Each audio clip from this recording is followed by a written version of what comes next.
बच्चों, mental math person course कक्षा 9। मैं हूं हरी सर और आप सभी बच्चे देख रहे हैं आपका अपना YouTube channel maths with Hari sir special Hindi medium के बच्चों के लिए। आइए करते हैं, आज हम शुरुआत करने जा रहे हैं अध्याय 1 संख्या पद्धति। ठीक है, आइए करना शुरू करते हैं। तो बच्चों, ये रहा आपके सामने, ये रहा प्रश्न। ठीक है, पहला प्रश्न क्या कहता है, देखो बहुत ही आसान है। 13 की घात 21 का इकाई अंक बताना है। इकाई अंक बताना है। अगर 13 को आप 21 बार गुणा करेंगे तो काफ़ी टाइम लग जाएगा। तो आपको क्या करना है, ये जो घात है ना बच्चों 21, ये जो घात है इस 21 को आपको 4 से भाग कर देना है। 4 से भाग कर दीजिए, 4 पंजे 20, शेषफल कितना आया 1। तो हमें क्या करना है, अब 13 की घात ये जो शेषफल आया ना ये लगा दीजिए। अब आगे ये इकाई का अंक है, ये दाई का अंक, दाई के अंक को भी छोड़ दो। अब 3 को अगर एक बार गुणा करेंगे तो कितना आएगा, 3 आएगा। तो इकाई का अंक आपका क्या बन जाएगा, 3 बन जाएगा। अगर और इकाई का अंक आप निकालना चाहते हैं, इसके ऊपर और वीडियो देखना चाहते हैं, तो बच्चों एक नया चैनल अभी बना है जिसका नाम है माई मैथ सिटी। क्या नाम है, माई मैथ सिटी। आप उसको जाकर सर्च कीजिए और उसमें देख लीजिए। ठीक है, अच्छे से एक्सप्लेन किया गया है। आइए करते हैं क्वेश्चन नंबर 2। तो प्रश्न नंबर 2 क्या कहता है, देखो आपके सामने लिखा हुआ है। ठीक है, भाग का निशान है।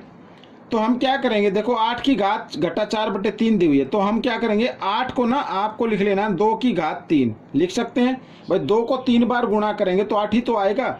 2 गुणा 2 गुणा 2, 2 दूनी 4 दूनी 8, तो 2 की 3 लिख सकते हैं। साथ ही ये जो घात दी हुई है ना घटा 4/3, ये बाहर लिख लीजिए इस तरीके से, भाग का निशान। ठीक है, 2 की घात घटा 2, और ये इस तरीके से ये मैं ब्रैकेट बना देता हूँ। ठीक है, ऐसे। तो 3 से 3 यहाँ पर कैंसिल हो गया और इधर घात है 1/2। तो अब 2 की घात कितनी बची, घटा 4, बीच में भाग का निशान, और इधर 2 की घात क्या है, घटा 2 है। अब आपको एक फॉर्मूला याद होगा।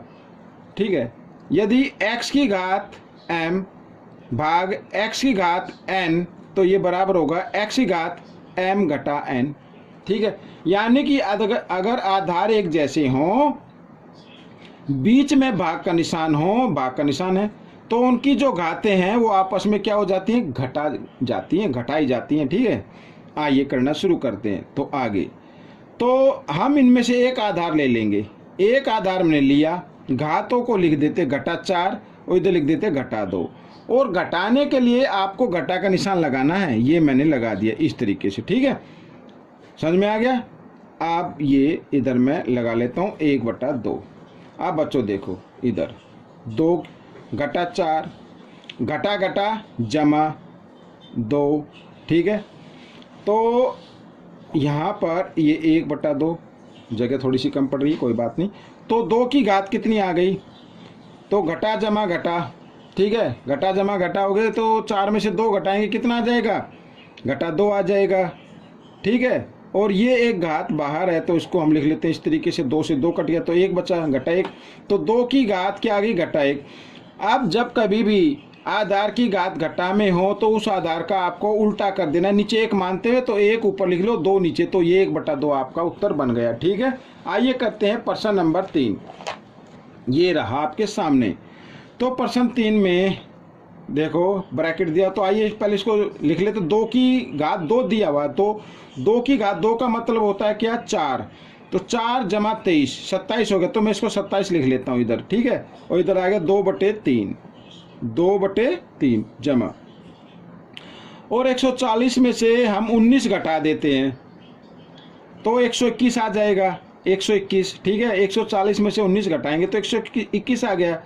और ये ब्रैकेट देकर मैं इधर लिख देता हूँ 1/2, ये जो 1/2 लिखा ना, और सारे की घात 2। ठीक है, इस तरीके से।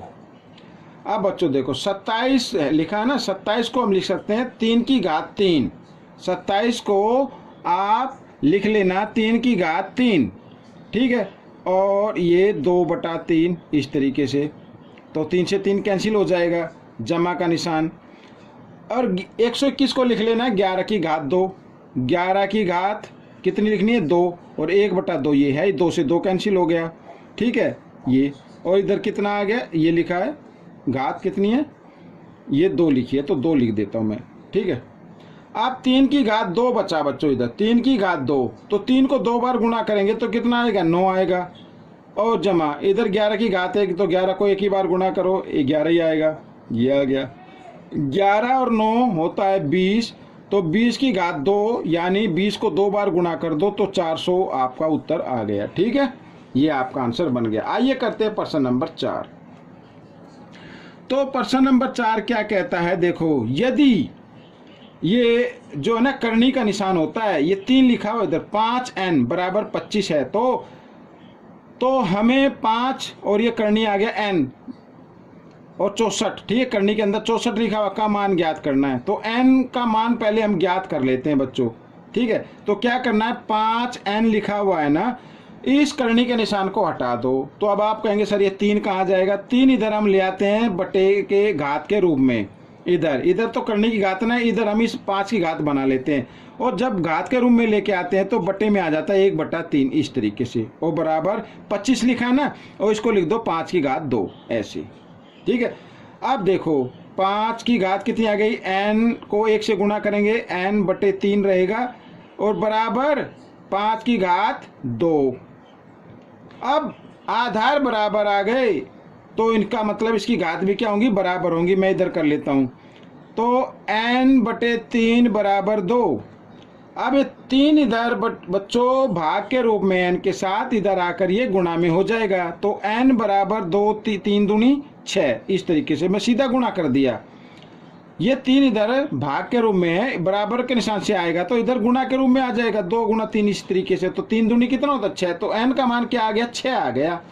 अब आइए करते हैं मान ज्ञात। तो 5, अब यहाँ पर लिखा n लिखा है ना, तो n की जगह n का मान रख दो 6, और इधर ये 64, ठीक है। अब क्या करना है, बराबर 5, ठीक है, लिख दिया, गुणा का निशान। अब इस 64 को ना आप घात के रूप में लिख लो, 2 की घात लिख लो, 2 की घात इसको 6 लिख सकते हैं बच्चों, क्या लिखेंगे 6। 64 के आप टुकड़े करके देखना इस तरीके से, ठीक है। तो इस तरीके मैं कर देता हूँ, 2 3 6, 2 दूनी 4, ठीक है, 2 से 2 एकम 2, 2 6 12, 2 8 16, 2 चौक 8, 2 दूनी 4, 2 एकम 2, तो कितने आ गए 1 2 3 4 5 6, क्योंकि आप 9th क्लास में हो गए तो इतना तो मालूम होना चाहिए। अब एक चीज़ और रह गई, अब ये जो 6 है ना, इसको भी हम ले आते हैं इधर 64 की घात बना देते हैं, लेकिन ये 1/बटे में आ जाएगा, 1/के के रूप में 1/6 हो जाएगा। इधर तो 6 है, अगर हम इधर घात के रूप में लेके आएंगे तो 1/6 हो जाएगा, 6 से 6 कट गया, तो 5 दूनी बचा, 5 दूनी 10, ये आपका उत्तर बन गया। तो बच्चों ये थी एक छोटी सी वीडियो, आपको कैसी लगी मुझे ज़रूर बताएं। अब मिलेंगे हम अगले पार्ट में, तब तक के लिए धन्यवाद।